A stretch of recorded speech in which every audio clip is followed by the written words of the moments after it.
Warriors news, Allen. Just in from Shams Charania, the opening night schedule for the NBA season, October 24th on TNT. Lakers at Denver and Phoenix at Golden State.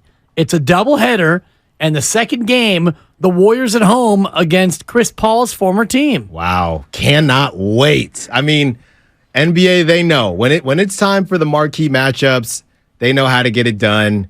The fully loaded Phoenix Suns, now they got Bradley Beal, go up against the Warriors, Chris Paul. We get that whole, and by the way, just sidebar, Willard, I'm probably going to get that dinner because there's no way Chris Paul doesn't start. There's zero chance. Zero. So I'm excited for it. And I'll be honest with you, Dibs, just initially, just thinking and how I know the Warriors, they started hot 2 years ago. I can't remember off the top of my head.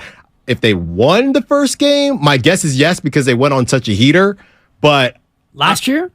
2 years ago. 2 years ago. 2 years ago. My guess would this is the classic, if we're being honest, talent versus cohesion, right? And you did add Chris Paul to the mix, but at the same time, the Warriors have played together for so long. The Phoenix Suns, they keep on adding people. And let's not forget, KD's finally his first game at Chase. You got the meme with him in his construction outfit, right? And then he never ends up even playing. So I guess I'm excited for all of that, and I don't know what to think about the game. We have plenty of time to actually talk about the game, but either way, it's going to be a sight to see. No, for sure. It'll be a full house out there at Chase Center, and all the excitement will be around not only the start of another Golden State Warriors season, but the Chris Paul versus Phoenix matchup. And you mentioned Kevin Durant and Booker and Klay Thompson, and I got 4 rings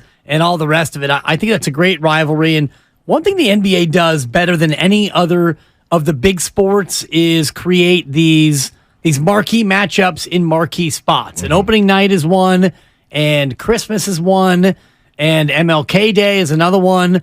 The NBA doesn't have a lot of those marquee spots. I mean, the NFL has a thing called Sunday, to where every Sunday it doesn't matter if it's Jacksonville against Minnesota, you're locked in. If it's Sunday Night Football with the 2 worst teams in football, or even Thursday night's a great example, pick Houston going up against, Denver or whoever else you want to pick as one of the true doormats, and we're all locked in. The country will watch. You'll complain about it, right? But you'll still watch. That's the main thing. Every snap. Everybody likes to complain about it, but you'll still watch. So NBA, they're very good. They're very good at that. They are still trying to figure out. And let's not forget the mid-season tournament, that whole thing. So NBA is trying to find ways, but ultimately, when your season is just longer, you're never going to replicate what NFL has, because you cannot create that urgency when you have that many games. It's impossible. Even if you shorten the playoff format down to just 4 teams per conference, you still have 82 games. It wouldn't be... you still wouldn't have that same level of urgency. Nobody can touch the NFL, and I think that's why the NBA is trying this cockamamie mid-season tournament that we're going to have to see how it plays out. I know that certain games in the regular season are pool play games, and they're seeded games, and when the schedule drops, it should be next week. The full NBA schedule comes out. Part of the NBA schedule now is going to be designating certain games in the regular season as a part of the play-in tournament. The problem with the play-in tournament is how long will it take, Dibs, for somebody, let's say the Warriors win it. Let's say the Warriors win it and never win another championship. Are people going to put Chris Paul in a different category? No. Would it be, Chris Paul did get the midseason, so he is a champ?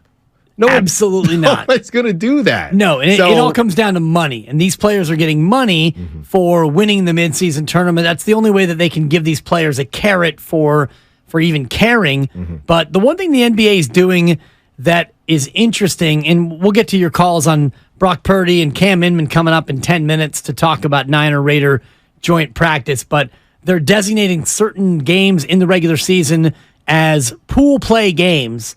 And so you're going to try to win those games anyway because it's a regular season game. Right. And then if you win those games, your reward is going to I think it's Vegas for a single elimination play-in mid-season tournament. Well, my question is, if the NBA is trying to handcuff teams, would you make some of those pool play games maybe the second half of back-to-backs, where traditionally, historically, stars have sat? Interesting. All right, you know what I mean? So Yeah. if you put it there, then, all right, well, we have to play them. Now, maybe you sit on the first game. Who knows? But, all right, well, we have to play them this game because it counts for the midseason tournament. That's what I would do if I was the NBA. Right, but teams like the Warriors are going to say, we don't care about the midseason tournament. We're going to sit that game anyway. Most are. Yeah. Are. So you still have a problem. But you got to give them some kudos for trying something different. Yeah, no kudos, because what they're trying to me is completely meaningless, and it's a cash grab for the players who want to go out there and try and grab the money. And I don't know, as a fan, if you're going to be dialed in on the mid-season tournament, the Final Four.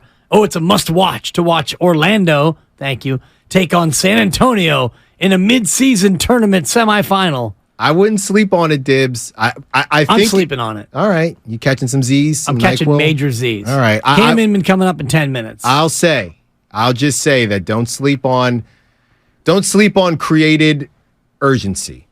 It's easy to say it now, and I get it. And you know what? The biggest thing is what else is on. If there's nothing else on, that makes a big difference. The NFL, that only can take up, we already know there's only 3 nights that it's going to be on. So right. You do have opportunity.